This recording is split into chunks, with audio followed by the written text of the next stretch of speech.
A man who has asked to be referred to only as T was driving up from Florida to visit his family. While driving on the dark back roads of Pender County, he was driving by Morse Creek battlefield when something caught his eye on the side of the road. So T looks over, he's driving, looks over like, what's that?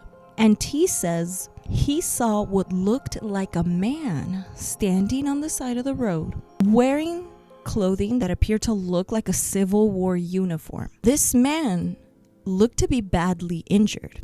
It looked like this blood was like if he had some sort of head injury and the blood was kind of just dripping down his face, all over his body. But it was around 1 a.m. or 2 a.m. when he saw this man. So instead of stopping to help him himself, he decides he's going to call 911. He's going to call the police. So T gets his phone, calls 911. And as T is on the phone with the 911 dispatcher, you can hear this loud thud over the phone. County 911, what's the objective of your emergency? I'm driving on 210. I just crossed the Black River, and I thought I saw a guy standing on the side of the road bleeding. You saw a man standing on the side of the road? What the?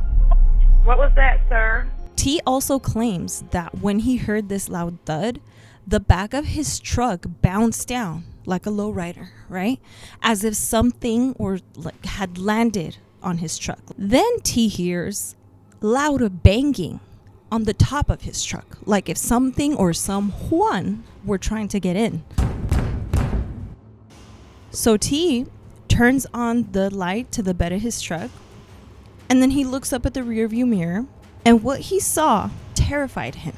T says he saw what he described as a pale white face, kind of like mine. He actually saw something with a pale white face up against his rear windshield, looking into his truck. And he says this thing had shallow sunken eyes and appeared to have no nose. What did I say? No nose. And he also mentions that it looked like human skin was stretched out over a human skull, which made me think of that scene from Men in Black. Is that leather? So when T sees this, naturally, he's effing scared, right? And he starts screaming, "That's not human!" What the? What was that, sir? That's not human! That's not human! Sir, are you okay, sir? There's something in the back of my truck! T then steps on the gas, right? He's panicking. And eventually he decides to hit the brakes, causing this scrawny, long-bodied creature to fall over his truck. T then said that this creature, this thing, stood up, and it looked to be approximately 7 feet tall. This thing then just bolted into the woods, and T described it as a large, thin human who had been stretched out starting at the limbs. So imagine a human with their arms stretched out and their legs stretched out. It just had these unnaturally long arms and legs, long limbs, right? After this creature just runs into the forest or the woods, T steps on the gas again. He's like, I'm getting out of here. I'm not trying to stay to find out what the heck that was. Peace. And he dipped. Do kids still say that? Dipped? Like he left? No. Okay. My daughter looked at me like I'm crazy. That means no. By the way, T was on the phone still with the 911 dispatcher while all of this is happening, right? But T leaves this location, right? He's like, I'm out of here. And he stops at a gas station to wait for police to arrive, right? And not only did the sheriff's department arrive, but the state patrol, EMS, state troopers, parks, and wildlife also showed up to help search for this thing, right? someone brought along with them a drone to kind of, help search. And the sheriff's department also searched on foot extensively. So they searched all around. T drove him back to the location. He said, look, this is where I saw this thing land on my truck. And this is where I saw the man that I thought was injured and that looked to be bleeding. And they searched everywhere. They searched the area, right? But they found nothing. Nada. And on top of T's truck, they did find some damage. They found some scratches. But police later said they seemed to match marks of tree branches. So they just thought that just looks like some tree branches could have done that. And T himself was later interviewed. I believe there's only one interview, at least only one that I could find. But even in this interview, he continued to remain anonymous. Now, a sheriff deputy was also later interviewed, and he himself said he felt a bit bothered and when he initially heard this 911 call.